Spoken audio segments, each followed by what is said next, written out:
breaking down the lack of action at the winter meetings. You are Locked On Rockies, your daily Colorado Rockies podcast, part of the Locked On Podcast Network, your team every day.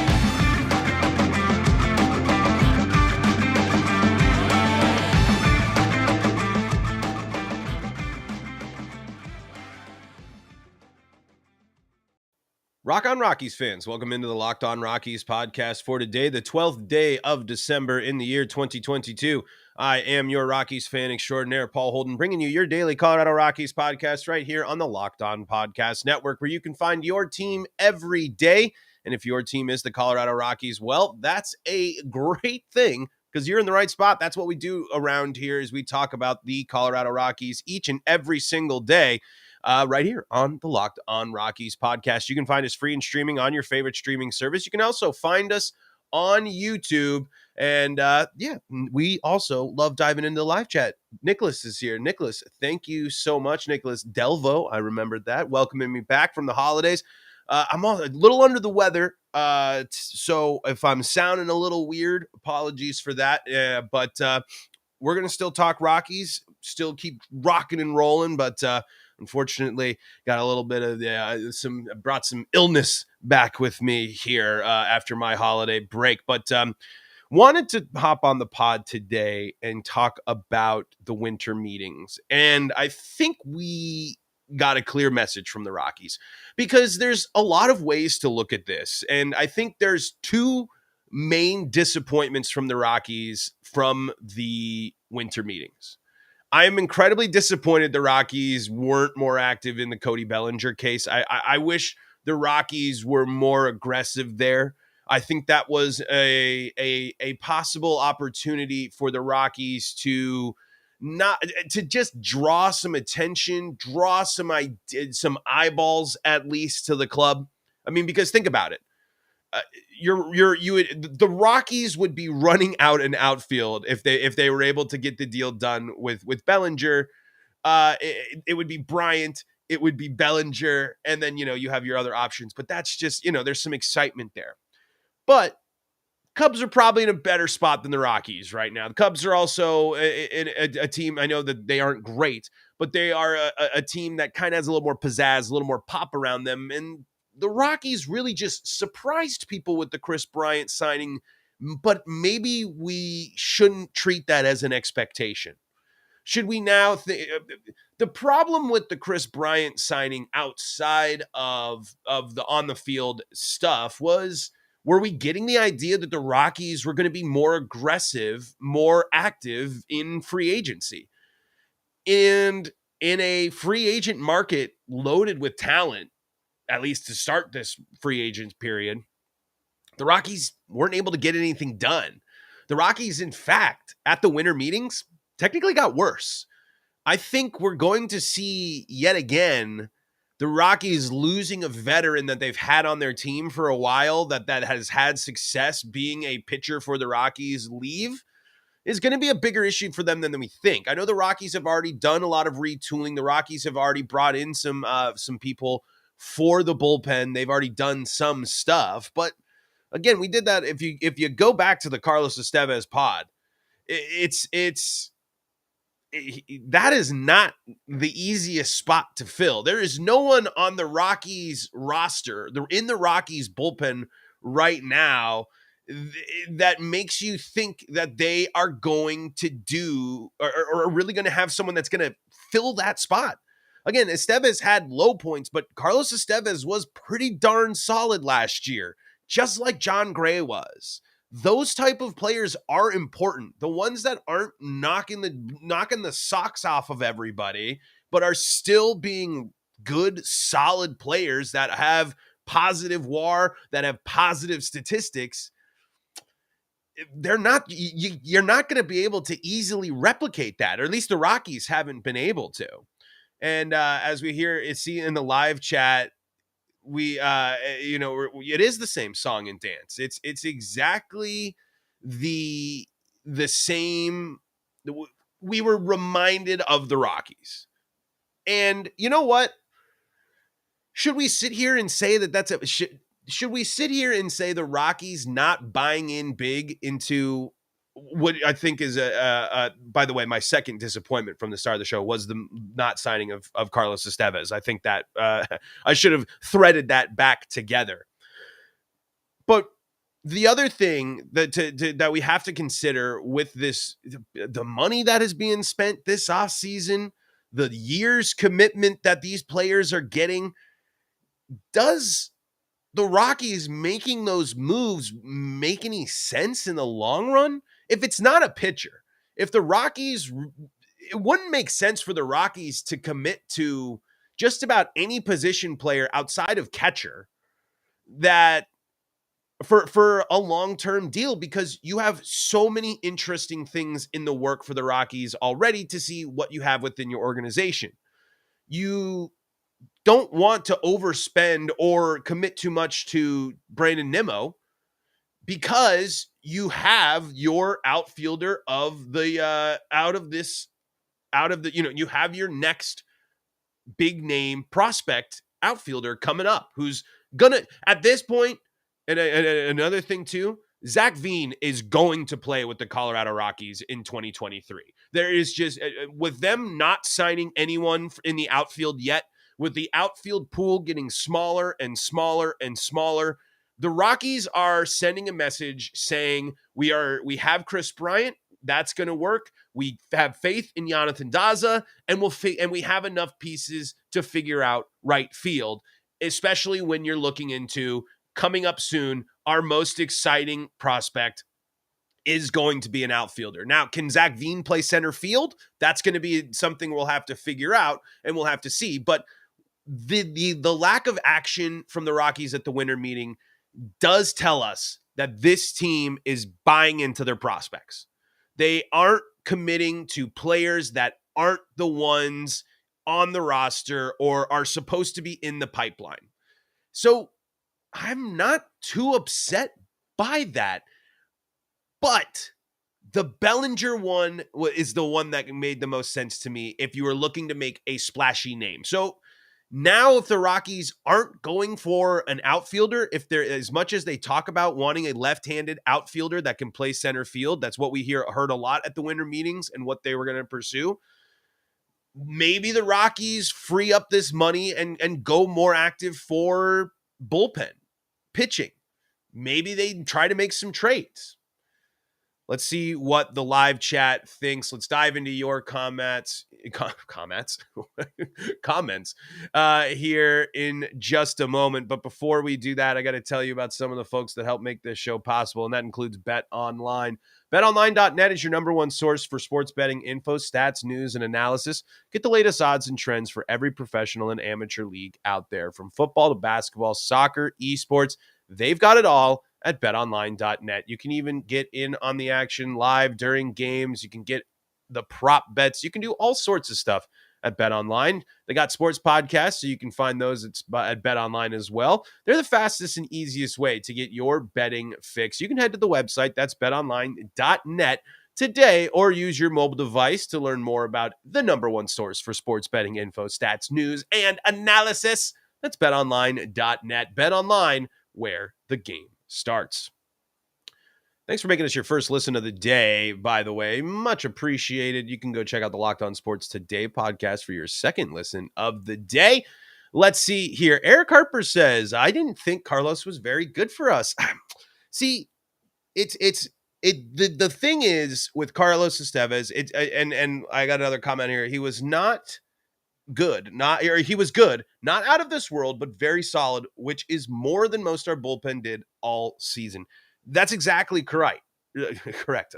I'm sorry. Like I told you guys, we are playing a little under the weather today, but look at the numbers, look at the stats, look at where the Rockies bullpen shook out last year, and the quality of performance from Estévez and Bard is really above everyone outside of Tyler Kinley, who was lights out before he got hurt. You just can't. It's not easy as we saw this year for the Rockies, to just plug players back in to get average to good performance. Folks, John Gray was better than statistically than any Rockies pitcher was last year. And the Rockies could have had John Gray back. I mean, that's what we mean when you're looking at these players and you're like, they're not that good. They're not that good. They're good enough and they're consistent enough to help the Rockies. And that's something the Rockies need, especially from pitching. Because if you're not going to invest in what's working right now for the bullpen, you don't have the benefit of the position player mindset where you have all these exciting prospects.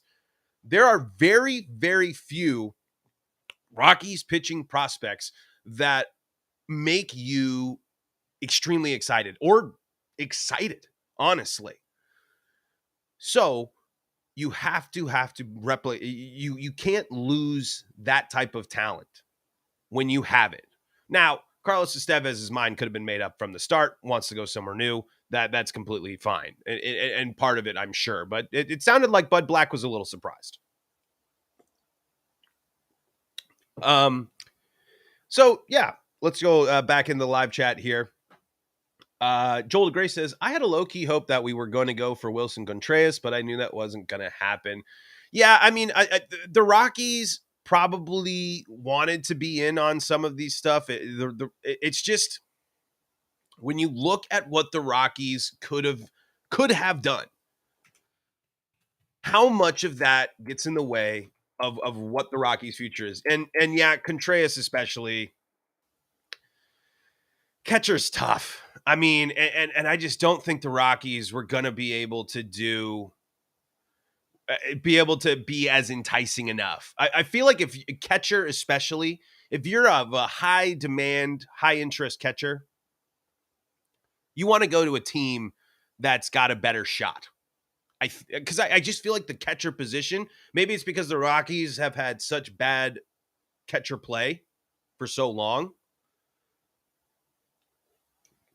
that catcher just seems like a luxury position. But I feel like that's not to have a impactful catcher is something I think of a luxury for teams, and it's something that maybe they had a chance at, but I don't know. I think the Rockies really like Elias Diaz and Servin. And it's they can both be so much better. I mean, I was not impressed with Elias Diaz at all last season. It really, I think we put too much emphasis on Elias Diaz, and with the injuries the team faced last year, too much focus on or too much hope on his offense. Elias Diaz is kind of classic catcher and does have the ability to leave the yard, but I think we lean too much on it. The Rockies lean too much on okay players. And that's the whole part of this too. And, Elmo Celiak says another good point here. You can't have all-stars at every position. We didn't in 2007, but we had enough solid pieces to make a solid run. I'm sorry, folks. I'm doing my best here. I'm trying not to drink water every so frequently, but again, that's a great point. And I think the Rockies think that they can recreate that. I think the Rockies think that they can recreate that I try to recapture the magic of a 2007 type run with this next class of prospects. I think the Rockies are going all in on what they have with the prospects to see if it's going to work, because then at least you have a lot of interesting MLB ready trade chips that if you want to move on from them. But the Rockies doing nothing at the winter meetings, it for sure sends that message that the Rockies are going to go with what they have, and they think that Chris Bryant's return is going to be impactful enough for the Rockies that that they are going to be able to go out and be great right away. I really think the Rockies believe they have something big with these prospects. So they could have made the big splashes. They could have made the big news. But on the position player side of things, anything really outside of 1-year deals doesn't make sense for the Rockies right now. Every big name, especially if you add big name veterans, big name free agents, that blocks your prospects in every position. I mean, if you add an outfielder, that takes away from where Tolia was getting playing time and Sean Bouchard. I know Tolia is eventually told, if you sign another first baseman or another DH, for example, you're getting in the way of what you're going to do with Montero and Tolia there. Tolia's going to have to get to first base at some point. They brought Todd Helton back in to have him train to be the next Todd Helton. So we got to get Tolia to first base. Sean Bouchard could be, if he keeps playing the way he did, who knows? He could be fighting his way into the conversation for the everyday right fielder for the Colorado Rockies, meaning your center field options becomes a flip between Jonathan Daza and Randall Grichuk. Chris Bryant will stay in left field and hopefully plays more than 40 games next year. If you added in a shortstop, then you're blocking Ezekiel Tovar, and the Rockies have made it clear. I think all signs are pointing to Tovar being your starting shortstop for the Colorado Rockies next year. He was tearing it up. Hopefully he's the Julio Rodriguez of next year. That would be great. In third base as well. What does Montero do? The contract of Ryan McMahon gets in the way of that. What do you do with Brendan Rodgers and how long are you going to be able to keep him there? Are the Rockies going to seriously consider trading Brendan Rodgers and having McMahon go back to second and Montero playing third to put Gold Glove second base defense? I don't know if that's necessarily the right mindset, but that's what I mean when we're talking about these contracts. Outside of catcher, that's really the only position player that doesn't block prospects, but Servin is still young and still figuring it out. So maybe there's something there too. But that's why yes, it's disappointing the Rockies do nothing at the deadline, but in reality, or not the deadline, I should say, the winter meetings. But them committing to the prospects isn't the worst thing because we can at least see next year. If the expectation of the Rockies next year is just, hey, we're going to see what we got, then we know. Just don't tell me you're going to be competitive. Like when you bring in the Chris Bryant and everything, that just kind of confuses the narrative of what the Rockies were doing. But this offseason, if you want to say the best situation now at this point in free agency and the offseason for the Rockies is to just say, look, we're always looking for that left-handed hitting outfielder for on the low end option, on the 1-year deal, on something like that. But we're instead going to put our time and money right now into getting our fifth starter and to bolstering our bullpen now that we've lost Carlos Estévez. And now that we've seen that some of these players aren't great, maybe trade some of those bullpen pieces you've seen a little bit to other teams that are interested in and kind of refresh. If the Rockies aren't going to put the time and money and energy into signing big name free agents for their position players, then they should be really, really focusing and going in to what they're going to do with that fifth starter spot and the bullpen rotation. We'll take a look at some more of your questions and comments from the live chat. Remember, if you follow Locked On Rockies on YouTube, I should say subscribe to Locked On Rockies on YouTube. You'll know when we go live and you can be part of the live chat, just like so many wonderful Rockies fans are. We got a packed house today on the Locked On Rockies live chat, so very excited about that. But so we'll dive into that here in just a moment. Before we do that, at Locked On Rockies, we believe home should be where you and your family feel safest, especially over the holidays. This season, give yourself and your family the gift of peace and protection with the #1 rated home security system, SimpliSafe. And right now, SimpliSafe is offering Locked On Rockies listeners 40% off a new security system, but don't put this off. SimpliSafe was named the best home security system of 2022 by U.S. News and World Report for a third year in a row. In an emergency, 24/7 professional monitoring agents use Fast Protect technology exclusively from SimpliSafe to capture critical evidence and verify the threat is real so you can get higher priority police response. SimpliSafe is whole home security. They have advanced sensors for every room, window, and door, HD security cameras for inside and out, smarter ways to detect motion that alert you only when a threat is real, and even hazard sensors that detect fires, floods, and other threats to your home. They got a state-of-the-art, top-rated SimpliSafe app that you can check out as well. Don't miss your chance to save big on the number one rated security system by U.S. News and World Report. You can get 40% off any new system at simplysafe.com/lockedonmlb today. That's simplysafe.com/lockedonmlb.